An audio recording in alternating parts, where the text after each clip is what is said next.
त्या तिघांनी घोडे गुरुजींचा निरोप घेतला आणि ते तिघे वाड्याकडे जाण्यासाठी परत निघाले तेव्हा दिवस अगदी मावळत आला होता. रात्रीचा काळोख आता दिशा झाकोळून टाकत होता. घरांच्या, झाडांच्या, वस्तूंच्या बाह्यरेषा आता पुसट झाल्या होत्या. येणाऱ्या जाणाऱ्या लोकांचे चेहरे म्हणजे पांढुरके लंबगोल असावेत असा भास त्या आता अंधारात होत होता. हे तिघेजण सुद्धा या वाटेने फारसे कधी आलेले नव्हते आणि त्यातला विजय तर अगदी पहिल्यांदाच या गावात आला होता. पायाखालचा रस्ता त्यांच्या अजिबात ओळखीचा नव्हता.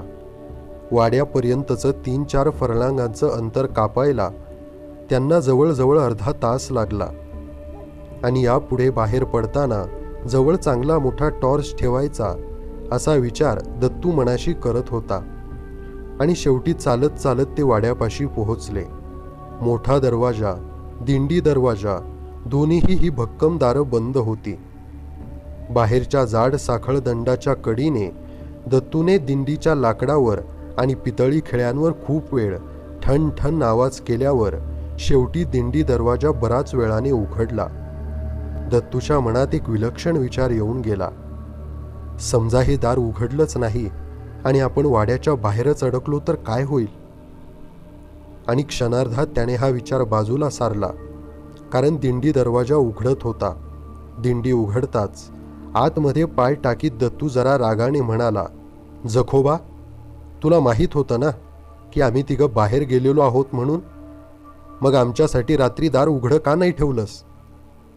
आणि जखोबा सावकाश आवाजात म्हणाला, मालक, औशीच्या दिवशी वाड्याचा दरवाजा बंद करण्याचा कितीतरी वर्षांचा नेम चालत आलाय. आपले थोरले मालक म्हणायचे, ही अवेळ असते. यावेळी वाड्यात काय येईल आणि काय वाड्यातनं बाहेर जाईल कशाचीही खात्री देता येत नाही. अहो, माझ्या मनात वाड्याचं हितच असतं कायम. सविताच्या एक गोष्ट ध्यानात आली. जखोबानं शेवटचं वाक्य उच्चारलं होतं की माझ्या मनात नेहमी वाड्याचं हितच असतं. जखोबा वाड्याचं हित म्हणत होता, तुमचं हित म्हणत नव्हता की आपलं हित म्हणत नव्हता. त्याचा जो काही संबंध होता तो फक्त वाड्याच्या हिताशी होता. मग ते तिघही अंगणातून आतल्या खोलीत आले आणि सविता म्हणाली, मी छानसा चहा करून आणते हा, जेवण आपण सावकाश करू. दत्तूच्या खोलीत विजय आणि दत्तू बसला होता. विजयने खिशातून सिगारेटचं पाकिट काढलं. दत्तूकडे पाहतच त्याने मानेनेच नाही खूण केली. त्यामुळे एकट्या विजयनेच सिगारेट शिलगावली. हे घोडे गुरुजी म्हणजे भलती जोरदार आसामी निघाली की, विजय दत्तूला म्हणत होता. त्यावर दत्तू म्हणाला, त्यांचं बाहेरचं रूप असंच फसवं असावं बहुतेक. त्यांनी या गोविंदरावांच्यावर वर्षानुवर्षे नजर ठेवलेली आहे. आपल्याला ते सगळं सांगत नाहीत. बाहेरच्या दारातून त्यांना वाड्यात प्रवेश नाही. ते म्हणत होते, तेरवाच्या रात्री येतो. सगळाच एकूण गुंतागुंतीचा प्रकार वाटत आहे, नाही का विजय? तोवर सविता चहा घेऊन आली. ती सर्वत्र किती मोकळेपणाने वावरते. दत्तूच्या मनात सहज विचार आला. तो विचार आणखी पुढे वाहवत जाण्याआधीच त्याने तो विचार आवरता घेतला. दत्त, वरती गच्चीवर जायचं का? ती म्हणाली, वर चांगला वारा असेल आणि रात्रीचा आपला गाव कसा दिसतो तेही आपल्याला पाहता येईल. दत्तूने जखोबाला तासाभराने जेवणाची ताटं घे असं सांगून त्या दोघांना घेऊन तो गच्चीवरती निघाला. ते तिघं गच्चीवर आले. खरोखरीच सुंदर वारा वाहत होता. गावातले दिवे दिसत होते, काही पांढरे, काही पिवळे. गावातल्या रस्त्यांवरून विजेचे खांब उभे राहिले होते. प्रत्यक्ष वीज केव्हा येणार होती ते देवास ठाऊक. गावाकडचा भाग सोडला तर बाकीच्या 3 दिशांना अगदी तुरळक दिव्यांचा प्रकाश दिसत होता. अपवाद होता वाड्याच्या मागच्या बाजूचा. तिथे अगदी गुडूप अंधार होता. झाडं, पडळी, घरं, पायवाटा यांच्या पुसटशा सुद्धा बाह्यरेषा दिसत नव्हत्या. सविता तिकडे वाकून पाहत होती आणि खालून एकाएकी गारेगार वाऱ्याचा एक झोत आला. अंगावर अगदी सरसरता काटा उभा करण्या इतका गार झोत. काहीतरी बोलण्यासाठी म्हणून ती दत्तूकडे वळली, पण दत्तूचा चेहरा पाहताच ती मनातले शब्द विसरून गेली. दत्तू समोर पाहत होता, पण नजर बधीर, मृत वाटत होती. चेहऱ्याचे स्नायू ताठ झाले होते आणि तिला एकाएकी शंका आली. गुरुजी म्हणत होते, त्याच पद्धतीचा हा एखादा विस्मृतीचा झटका तर नाही ना? काय म्हणाले होते गुरुजी? त्यावेळी कोणती तरी तुला सूचना किंवा इशारे, आज्ञा देत असेल. मग याच वेळेला वापरण्यासाठी त्यांनी तो अंगारा दिला नव्हता का? सुदैवाने तिने ती पुडी आपल्या बरोबरच बाळगली होती. थरथरत्या हातांनी तिने ती पुडी उघडली. त्यातला चिमूटभर अंगारा दत्तूच्या दिशेने फुंकला. दत्तूच्या चेहऱ्याच्या आसपासचा भाग लक्षावधी अत्यंत सूक्ष्म अशा चमचमत्या प्रकाशकणांनी व्यापून गेला. त्या प्रकाशकणांच्या पार्श्वभूमीवर तिला एका विकृत मस्तकाची बाह्याकृती दिसली. सोंडेसारखं तोंड दत्तूच्या कानाजवळ पोहोचलं होतं. ते कण चमचम करायला लागताच ते मस्तक झपाट्याने तिच्या दिशेने वळलं. लांब चिंचोळे बिनबुबुळांचे 2 पांढरे डोळे क्षणमात्र सवितावर खेळले. मग ती काळी सावळी आकृती झपाट्याने आसपासच्या गडद अंधारात विरघळून गेली. काय झालं? काय झालं? दत्तू गडबडला होता आणि सविताला विचारत होता, परंतु तिच्याशिवाय इतरांना कोणालाही काही दिसलं नव्हतं. अगदी पुसटसं जाणवलंही नव्हतं. ते शब्दांनी सांगण्यासारखंही नव्हतं आणि आता सांगून अर्थही नव्हता. फक्त दत्तूवरची नजर आता कडक करायला हवी होती. दत्त, एखाद्या वेळी तुम्ही तुमच्या या अटॅकमध्येच गेला असाल. हो. तुला काही दिसलं का इथे आसपास? मी कसा दिसत होतो सविता? दत्त चेहरा एकदम स्तब्ध, गोठल्यासारखा झाला होता. सविता, याचा अर्थ एकच होतो की गोविंदरावांच्या मृत्यूनंतरही या वाड्यातले ते प्रकार थांबलेले नाहीत. विजय म्हणाला, हो दत्तोपंत, गुरुजींनाही नेमकी हीच शंका होती आणि बहुतेक ही शंका आता खरी ठरणार. 1-2 मिनिटांच्या आत सर्व प्रकार होऊनही गेला होता. पण सविताचा शांत थंडगार वाऱ्याच्या संध्याकाळमधला आनंद आता गेला होता. दत्तूच्या कानाशी काहीतरी लागलं होतं. खास, अगदी खास होतं. काहीतरी सूचना देण्यासाठी ते आलं होतं. सूचना देऊन झाली होती की त्याआधीच सविताने तो अंगारा टाकला होता. त्याचं काम झालं होतं की ते काम होण्याआधीच सविताने त्याला पिटाळून लावलं होतं. हे मात्र कळायला काही मार्ग नव्हता. एकाएकी तिला जाणवलं की सततच्या निरीक्षणाची जबाबदारी मोठी जड ठरणार आहे आणि आत्ता या क्षणाला ती दत्तूवर लक्ष ठेवू शकत होती. पण रात्रीच्या वेळेचं काय? त्यावेळी काहीतरी दत्तूपर्यंत पोहोचलं तर तिथे अडवायला, अटकाव करायला कोण उभं असणार होतं? मग सविता विचारातच गुंग होती आणि शेवटी म्हणाली, दत्त, चला आपण आता खाली जाऊयात. विजय म्हणाला, एवढ्यातच? थांबा की, आपल्याला वर येऊन 10 मिनिटं सुद्धा झाली नाही सविता. आणि त्यांच्या आग्रहाखातर ती वर थांबली. पण नंतरच्या झालेल्या संभाषणात तिचं अजिबात लक्ष नव्हतं. काही वेळानंतर त्यांची जेवणं झाली. जेवताना स्वयंपाकघरातला जखोबाचा सततचा वावर पाहून त्यांनी कोणतीही नाजूक गोष्ट आपल्या चर्चेला घेतली नाही. हा जखोबा म्हणजे एक गुप्तहेरच वाटत होता. पण तो माहिती कोणाला आणि कशी पुरवत होता हे सर्व तर्कच मनाला एका भयकारी प्रदेशात घेऊन जाणारे होते. जेवणं झाल्यावर ते तिघे दत्तूच्या खोलीमध्ये एकत्र जमले. दत्तूच्या लक्षात एक गोष्ट आली होती की गुरुजींकडच्या चर्चेनंतर त्या तिघांपैकी कुणीही एकटं राहायला शक्यतो टाळत होतं.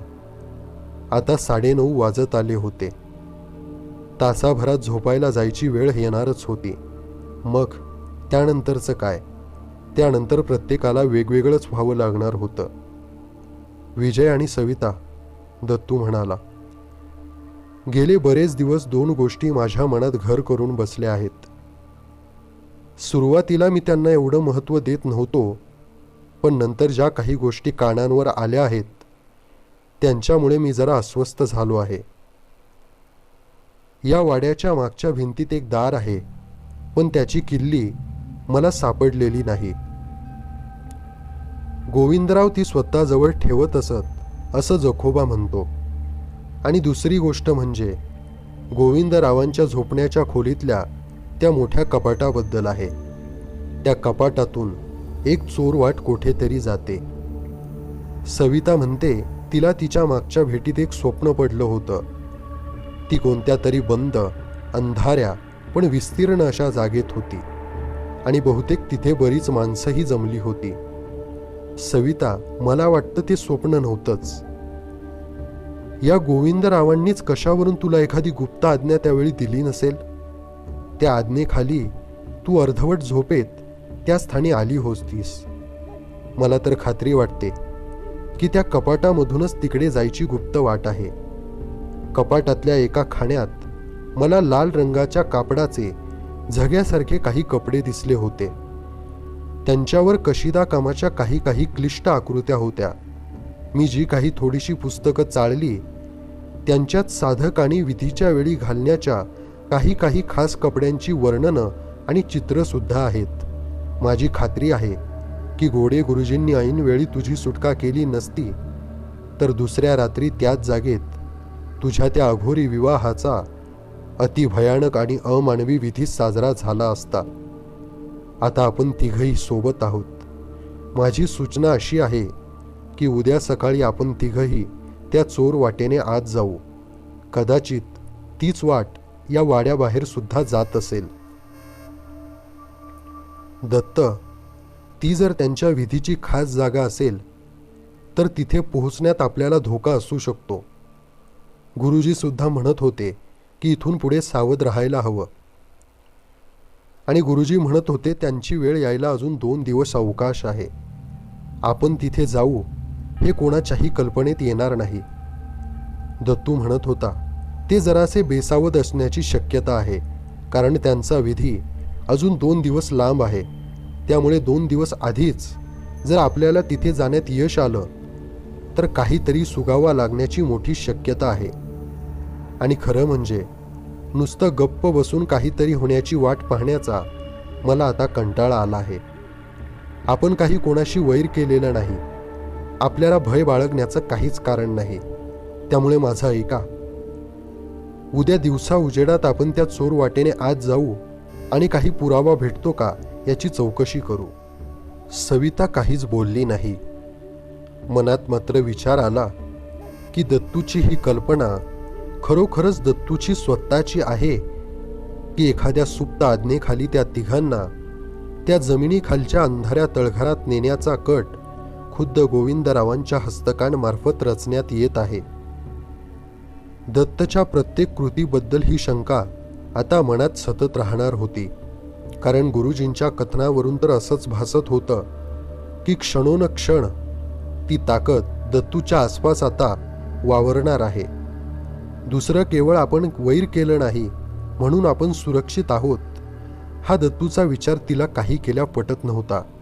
काहीही केलं तरी गोविंदरावांना नैतिकता अमान्य होती.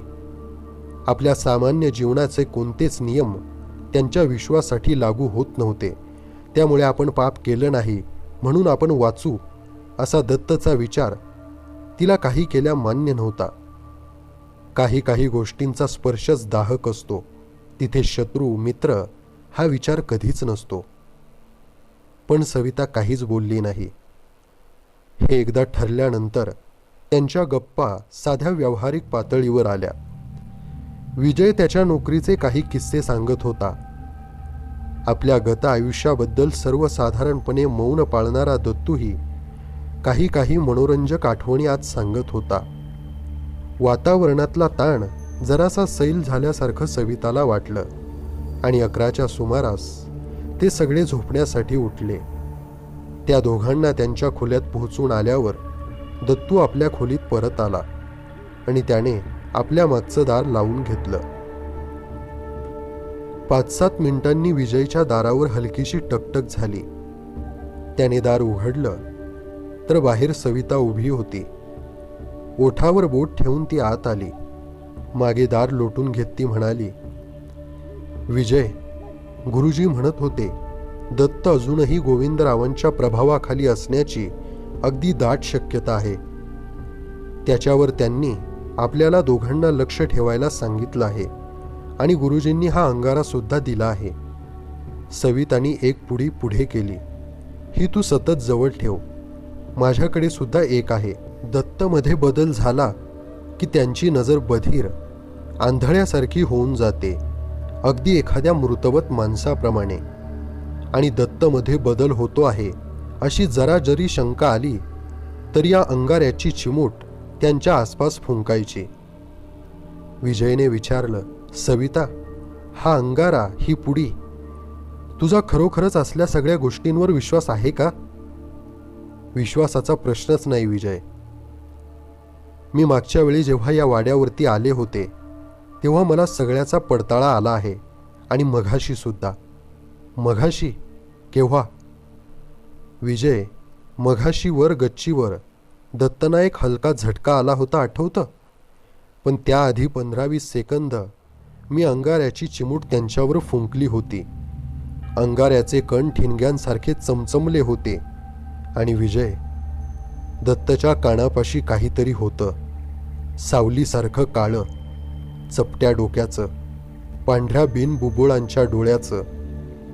या अंगाऱ्याच्या प्रभावानं ते सरकन नाहीसं झालं. हवा इतकी गार पडली होती. विजय गुरुजी सांगत होते त्यात तथ्य होतं, पण त्याहून महत्वाचं, त्याला विरोध किंवा प्रतिकार करण्याचे मार्ग गुरुजींना माहीत आहेत. गोविंदरावांची ताकदही गुरुजींना माहीत आहे. गोविंदराव जसे साधे आसामी नव्हते तसेच हे गोडे गुरुजीही साधे आसामी नाहीत. संघर्षासाठी ते उभे राहिले आहेत आणि आता त्यांना आपण संपूर्ण सहाय्य केलंच पाहिजे. दत्तवर नजर ठेवणं हा त्यातला एक महत्त्वाचा भाग आहे. आणि विशेष करून रात्री आपल्याला अधिक सावध राहायला हवं. तू ते माझ्यावर सोपव. विजय म्हणाला, आता हे सगळं ऐकतो तेव्हा वाटतं शक्तीला पेलवणार नाही एवढी जबाबदारी तर आपण आपल्या शिरावर नाही ना घेतली. मग सविता म्हणाली, देवाची प्रार्थना करीत राहायचं विजय. गुरुजी म्हणत होते की ते या पवित्र शक्तीचे उपासक आहेत आणि आपणही त्याच मार्गावरचे आहोत. शक्य ते सर्व प्रयत्न आणि देवाची प्रार्थना, इतकंच काय ते आपण करू शकतो. बाकी सगळं परमेश्वराच्या हातात. सविता, तू म्हणजे एक अस्सल रत्न आहेस. पलंगावर आडवा होता क्षणी दत्तूला झोप लागली. किती वेळ झोप लागली होती त्याला समजलं नाही, पण त्याला जाग आली. खोलीत त्याने दिवा लावला नव्हता. खिडक्या उघडल्या होत्या आणि परावर्तित चंद्रप्रकाश खोलीत पसरला होता. त्या अर्धप्रकाशात वस्तूंच्या प्रतिमा स्पष्ट दिसत नव्हत्या. खोलीचे कोपरे अप्रकाशित होते, अगदी अंधारात बुडलेले. कोपऱ्यातल्या सावल्या एका जागी स्थिर राहत नव्हत्या. त्या हलत होत्या, मागे पुढे होत होत्या. असं वाटलं की त्यांच्यातलीच एक अलग झाली आणि सरकन त्याच्या पलंगाच्या पायथ्याजवळ आली. ती सावली नव्हतीच, तो एक घन, कठीण स्पष्ट आकार होता. कोळशासारखा काळा, खूप उंच, मानवी घाटाचा, मानवी बांध्याचा, दोन्ही अंगांना हात सरळ खाली सोडून उभा राहिल्यासारखा. पण त्या सावलीत घनता जाणवत होती. मानेपाशी, खांद्यापाशी, कोपरापाशी जिथे गोलाई होती तिथे प्रकाश अस्पष्टपणे चकाकत होता, एखाद्या काळ्या स्फटिकावरून फेकला गेल्यासारखा. स्पष्ट दिसत होते ते फक्त 2 डोळे, चिंचोळे, लांब दुधाळ काचेसारखे पांढरे, बिनबुबुळांचे. त्या डोळ्यांमध्ये मधून मधून लालसर कण तरंगत होते. आकार स्थिर होता, पण जबरदस्त शक्तीने भारल्यासारखा तो सतत लवलवत होता. कणाकणात धमकी भरलेली होती. त्याचं प्रभाव क्षेत्र आता सुरू होत होतं. त्या कवड्यांच्या डोळ्यांनी एक नजरच शरीरातलं अवसान गळून जायला पुरेशी होती. आसपासची हवा आता कंप पावत होती. मोठ्या नगाऱ्याचा आवाज कंपाने पायांना जाणवतो तसा हवेत कंप होता. नाही, शब्द होते. हळूहळू ते शब्द दत्तूच्या कानावर पडू लागले. मी मी मी गोविंदराव. तो खोल खरजातला आवाज होता. मी गोविंदराव दस्त. दत्तूच्या मेंदूत ते ध्वनी पुन्हा पुन्हा प्रतिध्वनित होत होते. त्यांची तीव्रता वाढत होती. वाटत होतं आता मेंदूच्या चिंधड्या चिंधड्या होणार आहेत. तू दत्तू, उठ, तू उठ, चल, माझ्यासोबत चल. मनातून जाणवत होतं की आज्ञा पालन करणं म्हणजे शेवटी नाश आहे. पण शरीर त्या शब्दांबरोबर हलत होतं. दत्तू पलंगावरून उतरला होता. त्याने दाराच्या दिशेने एक पाऊल सुद्धा टाकलं होतं. तेवढ्यात दार झटक्यात उघडलं गेलं. खोलीत चमचमत्या कणांची एक उधळण झाली आणि क्षणार्धात तो काळा आकार नाहीसा झाला. हातात टॉर्च घेऊन विजय पलंगाजवळ आला होता. त्याने आधार दिला नसता तर दत्तू जमिनीवरच कोसळला असता. हाडांचं पाणी झालं होतं. स्नायूंचे कागद झाले होते. शरीराला दरदरून घाम फुटत होता. तू अगदी ऐनवेळी कसा आलास? तुझ्या खोलीतून विव्हळण्यासारखा आवाज यायला लागला म्हणून पाहायला आलो. दारापासून पाहतो तर तू कॉटवर बसून हातांनी नको नको अशी खून करीत होतास. तोंडांनी कसले तरी चित्रविचित्र आवाज करीत होतास आणि मग अचानक तू कॉटवरून उतरून चालायला लागलास. दत्तूने विचारलं, तुला दुसरं काही दिसलं नाही का? मीच एकटा दिसत होतो का? तुझ्याखेरीज दुसरं कोणीच नाही, विजय म्हणाला. मनातल्या भयंकर शंका त्याने मनातच ठेवल्या होत्या.